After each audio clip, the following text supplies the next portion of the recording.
बिस्मिल्लाहिर्रहमानिर्रहीम। अस्सलामुअलैकुम स्टूडेंट्स। आज हम इंग्लिश के जिस टॉपिक को डिस्कस करेंगे that is tips for effective presentations and speeches. हम आज कुछ टिप्स को स्टडी करेंगे इफ़ेक्टिव प्रेजेंटेशन के लिए। यहाँ अगर आपने कहीं पे स्पीच देनी है तो इफ़ेक्टिव स्पीच के लिए हम कौन कौन से टिप्स को आप माइंड में रख सकते हैं ड्यूरिंग इफ़ेक्टिव प्रेजेंटेशन के दौरान या आपकी स्पीच करते हुए।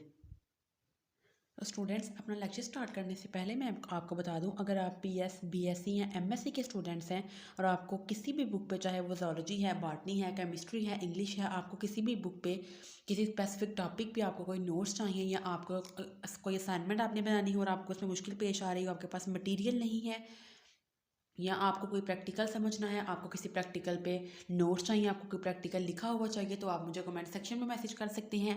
अगर आपके टीचर ने आपको कोई असाइनमेंट, कोई प्रेजेंटेशन का कोई आपको टॉपिक अलॉट किया है और आपको उस पर उसकी समझ नहीं आ रही, आपको समझ नहीं आ रहा कि आप इसमें क्या मटीरियल लिखना है, आपने पावर पॉइंट पर किस तरह प्रेजेंटेशन बनानी है, वर्ड पर किस तरह बनानी है, तो उसके लिए आपको कोई भी प्रॉब्लम हो तो आप मुझे कमेंट सेक्शन में मैसेज करें। इसके अलावा डिस्क्रिप्शन में मेरे व्हाट्सएप का लिंक भी दिया गया है, आप उस लिंक के थ्रू मेरे व्हाट्सएप ग्रुप को ज्वाइन करें। अगर आपको स्टडी से रिलेटेड कोई भी प्रॉब्लम है तो इंशाल्लाह मैं आपकी प्रॉब्लम को सॉल्व करने की पूरी कोशिश करूँगी।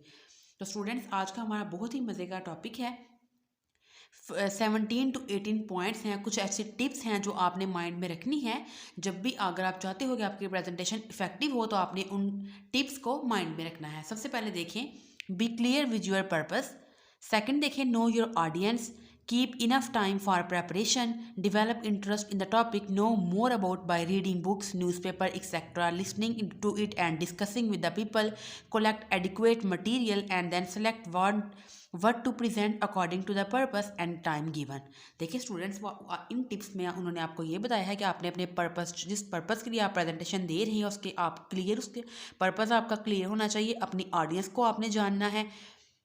इसके अलावा आपने इनफ टाइम रखना है अपनी प्रेजेंटेशन की तैयारी के लिए। इसके बाद आपने अपने टॉपिक में इंटरेस्ट को डेवलप करना है, आपने डिफरेंट बुक्स के, न्यूज़पेपर से अपने टॉपिक को रीड करना है, लिसन करना है।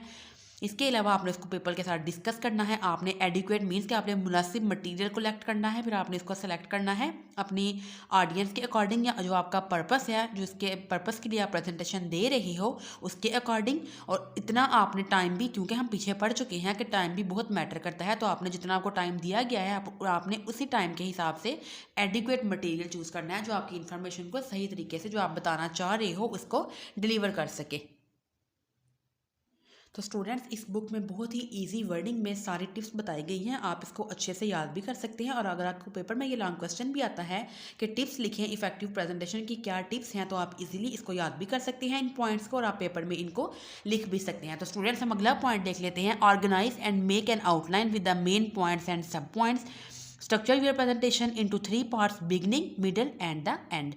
Prepare the PowerPoint slides with care, keeping in mind the 1 minute 1 slide rules. Keep animations to minimum. Prepare illustrations such as graphs, maps, drawing, tables, etc. accurately. Ensure that they are visible to everybody in the audience. Familiarize yourself with the venue and the available equipment. Arrive early and check the arrangements and your PowerPoint slides. Be excited about your presentation. Think all positive qualities in you and feel confident on reaching the stage. Look at the audience for a few seconds before you start speaking. तो students, हम पहले इन points को discuss कर लेते हैं। देखिए, वो कहते हैं आपने अपनी आउटलाइन को, मीन्स के पहले आपने जो जिस टॉपिक पे आप प्रेजेंटेशन देने लगी हैं, आपने पहले इनको क्या करना है, आपने उनको अरेंज कर लेना है, उनके आपने पॉइंट्स, मेन पॉइंट्स, तो फिर नेक्स्ट आपने उनके सब पॉइंट्स बना लेने हैं। इसके बाद आपकी प्रेजेंटेशन की स्ट्रक्चर अच्छी होनी चाहिए, आपके पहले बिगनिंग होनी चाहिए, देन मिडल और उसके बाद एंडिंग। आपने जो पावर पॉइंट की स्लाइड्स बनाई हैं वो आपने फुल केयर के साथ बनानी है, आपने इतनी एनिमेशंस भी उसमें ऐड नहीं करनी। तो स्टूडेंट्स, मैंने आपको कहा था कि इंशाल्लाह मैं आपके लिए एक वीडियो अपलोड करूंगी जिसमें मैं आपको डिटेल, आपको पूरा मेथड समझाऊंगी कि किस तरह आप पावर पॉइंट पे अट्रैक्टिव और ब्यूटीफुल आप प्रेजेंटेशन बना सकते हैं। तो आपने स्टूडेंट्स इतनी ज़्यादा एनिमेशन भी यूज़ नहीं करनी। इसके बाद आपने ग्राफ ऐड करने हैं, मैप्स ऐड करने हैं, टेबल्स ऐड करने हैं एक्यूरेटली, और आपने इंश्योर करना है कि जो आपकी ऑडियंस बैठी हुई है, तो आपकी जो स्लाइड्स हैं, जहाँ पे आप समझा रहे हो, वो आपका कोई भी मीडियम हो सकता है, आपका कोई बोर्ड है, कोई फ्लिप चार्ट है तो आप वो हर ऑडियंस में बैठे हर जो है इंसान को वो विजिबल होना चाहिए। इसके बाद आप अपने टॉपिक के साथ, वेन्यू के साथ और जो वहाँ पे इक्विपमेंट अवेलेबल हैं उनके साथ आपको फेमिलराइज होना चाहिए। मीन्स कि आपको पता हो कि आपने कैसे अपने लैपटॉप को प्रोजेक्टर के साथ कनेक्ट करना है, तो आपको सारे इक्विपमेंट्स का पहले से पता होना चाहिए। इसके बाद आपने जो है वो टाइम से पहले पहुंच जाना है और आपने सारी अरेंजमेंट्स को चेक करना है। एक दफ़ा दोबारा अपनी स्लाइड्स को आपने चेक कर लेना है। इसके बाद आपने अपनी प्रेजेंटेशन के को सोच के आपने एक्साइटेड रहना है, आपने नर्वस नहीं होना। आपने सारी पॉजिटिव क्वालिटीज़ को सोचना है और कॉन्फिडेंटली आपने फील करना है। उसके बाद जैसे ही आप स्टेज पे पहुंचोगे तो आपने जाते सार ही बोलना शुरू नहीं कर देना, बल्कि आपने थोड़ी देर रुकना है। फ्यू सेकंड्स के लिए आपने अपनी ऑडियंस को देखना है, देन आपने बोलना स्टार्ट करना है। इसके बाद स्टूडेंट्स हम नेक्स्ट आगे डिस्कस करते हैं। See to it that you introduce go smooth. You have won half the battle if this is done. Use transitions effectively as to provide a smooth flow to your speech. Give a feeling to your audience that you are not dictating but sharing information.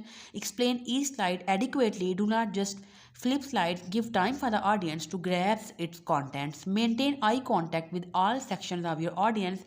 Exhibit your enthusiasm, excitement, sincerity, and interest through appropriate facial expressions.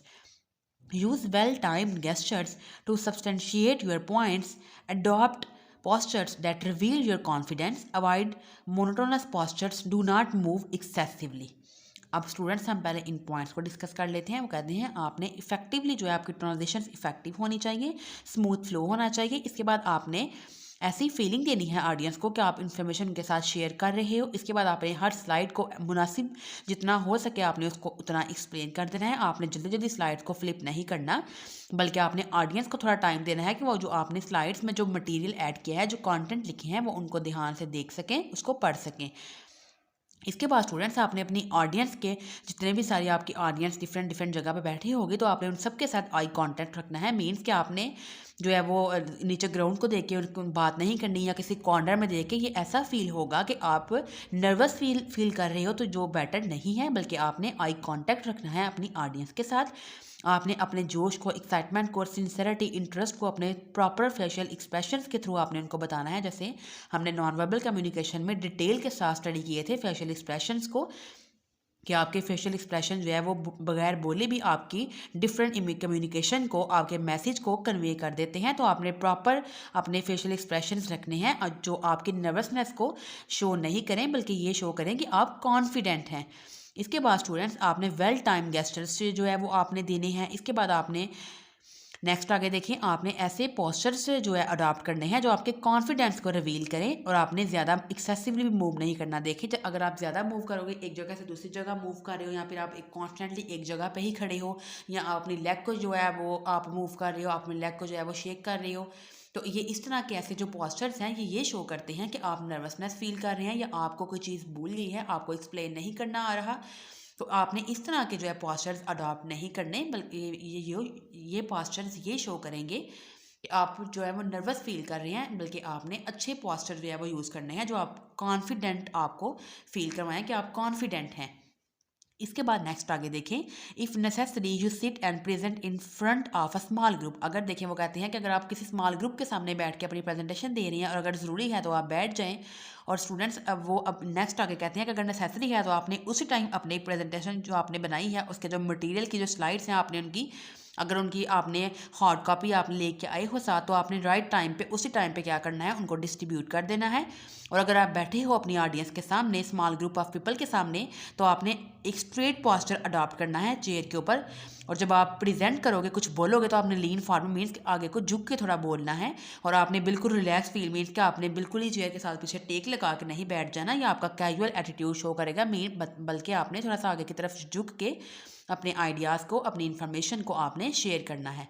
Last point देख लेते हैं, listen to question carefully and answer them completely. अब आपसे जो question पूछे जाएं आपने last पे क्योंकि यही मौका आता है आपको अपनी ऑडियंस के साथ इंटरेक्ट करने का। तो आपसे जो भी क्वेश्चन पूछा जाए आपने उनको अच्छे तरीके से सुनना है केयरफुली और उनको कम्प्लीटली आंसर करना है। और स्टूडेंट्स एक बहुत अहम बात, अगर आपको किसी क्वेश्चन का आंसर नहीं आता तो ज़्यादा बेटर ये है कि आप जो है वो सिंपली आप एक्सेप्ट कर लें कि आपको इस क्वेश्चन का आंसर नहीं आता, रेदर देन या इंस्टेड ऑफ, बजाय इसके कि आप लेम एक्सक्यूजेस दें या आप जो है उनको फेक आप एक्सप्लेनेशन दें, आप उनको रॉन्ग इन्फॉर्मेशन डिलीवर करें। इससे ज़्यादा बेटर है कि आप एक्सेप्ट कर लें कि आपको इसका आंसर नहीं आता। और अगर आपको उस क्वेश्चन का आंसर आता है तो फिर आपने कंप्लीटली उनको आंसर करना है। तो स्टूडेंट्स ये हमारा आज का एक छोटा सा टॉपिक था। मैंने आपको कुछ टिप्स बताई हैं इफेक्टिव प्रेजेंटेशंस की, आप इनको याद कर लें। ये बहुत ही इजी वर्डिंग में लिखी गई हैं, आप इजीली इनको याद कर सकते हैं। पेपर में ये क्वेश्चन आपको आ सकता है कि इफेक्टिव प्रेजेंटेशन की टिप्स लिखें या कौन कौन से पॉइंट्स आपने माइंड में रखने हैं इफेक्टिव प्रेजेंटेशन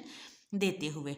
तो स्टूडेंट्स कि हमारा आज का लेक्चर यहीं पे ख़त्म होता है। इंशाल्लाह नेक्स्ट हम डिस्कस करेंगे controlling nervousness and stage fright को। ये भी बहुत इंपॉर्टेंट लेक्चर है कि आप नर्वसनेस को और स्टेज फ्राइट को कैसे कंट्रोल कर सकते हो। तो स्टूडेंट्स हम नेक्स्ट अपने वीडियो में अब नेक्स्ट स्टडी करेंगे कंट्रोलिंग नर्वसनेस को। अगर आपको मेरे आज के लेक्चर में कोई कन्फ्यूजन हो या आपका कोई क्वेश्चन हो तो आप मुझे कमेंट सेक्शन में मैसेज कर सकते हैं। इंशाल्लाह नेक्स्ट अब हम एक नई वीडियो के साथ मिलेंगे, तब तक के लिए अल्लाह हाफिज़।